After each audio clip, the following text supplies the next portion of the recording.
Welcome to our preview of Super Saturday at Flemington. Coming up this Saturday, and Steve Moran from Best Bets joins me again to look at this magnificent program. We've got 9 races. Steve, you must enjoy Super Saturday. How have you gone on Super Saturday historically? No idea off the top of my head, but I'm certainly looking forward to this one. Gee, it's a spectacular lineup, isn't it? 23 runners in the new market, shades of the old days. A really quality field in this year's Australian Cup. Tremendous support program. I think there's a bit of value in some of the support races, but the new market is one of those really intriguing races, isn't it? The presence of Rain Affair coming down from Sydney, having won 9 on end. Mick Goody, the track manager at Flemington, interestingly this morning telling listeners on RSN that he feels that the inside of the straight will certainly be no disadvantage. In fact, he was leaning to it. Rain Affair's drawn 1. You've got speed from Buffering drawn 8. Haylist drawn 15. I think they'll probably split. I think it's an intriguing race, and I'd probably default to the Lightning form. Well, let's take a look at the Lexus Lightning the Lexus Newmarket, as you alluded to. That's our first race to have a look at, and you have given us an indication off air that you're going to go with the tried and true. I'm going to go with Haylist. I know he's got 58.5, but the record of top weights in this race in recent years is very good.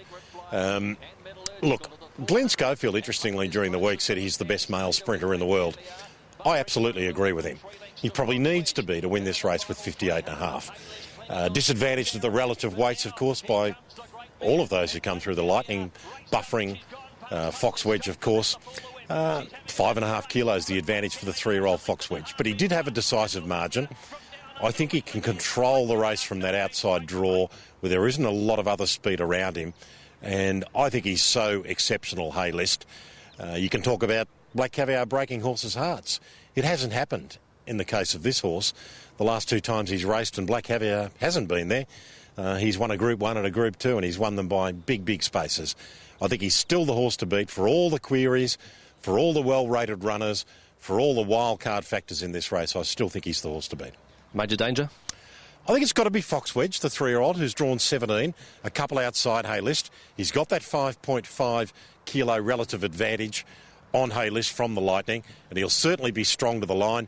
And after a pretty torrid week for John O'Shea, I'm sure that there'd be nobody wishing him any ill this weekend, and hopefully he'll run a mighty race, Fox Wedge. So from one Group 1 $1 million race to another, and we talk now about the Dubai Australian Cup, and it's only a field of 9, but it's a quality field.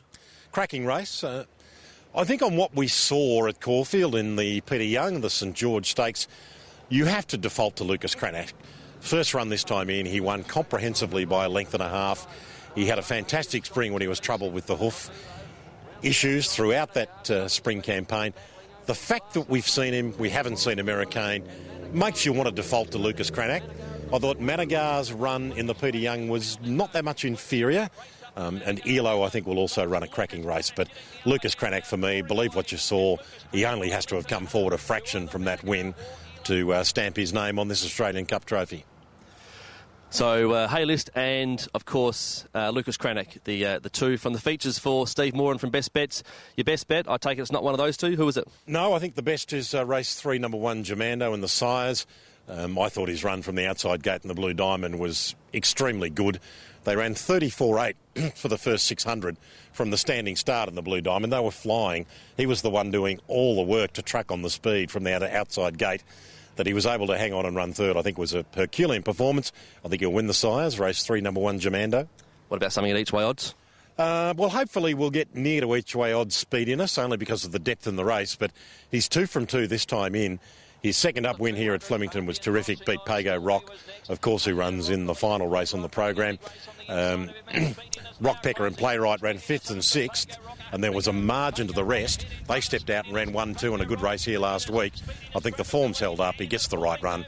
Pretty keen on speediness, race 4, number 13.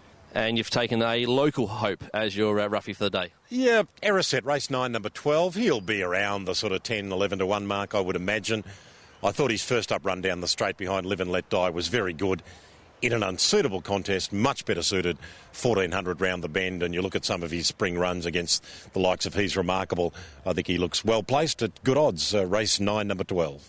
Thanks, Steve. Terrific. Thanks, Andrew. Well, there you go. The words to remember from Steve Moran from Best Bets today are, of course, Haylist and Lucas Cranach ahead of Saturday's Super Meeting, Super Saturday here at Flemington. We're here today. Make sure you're here on Saturday.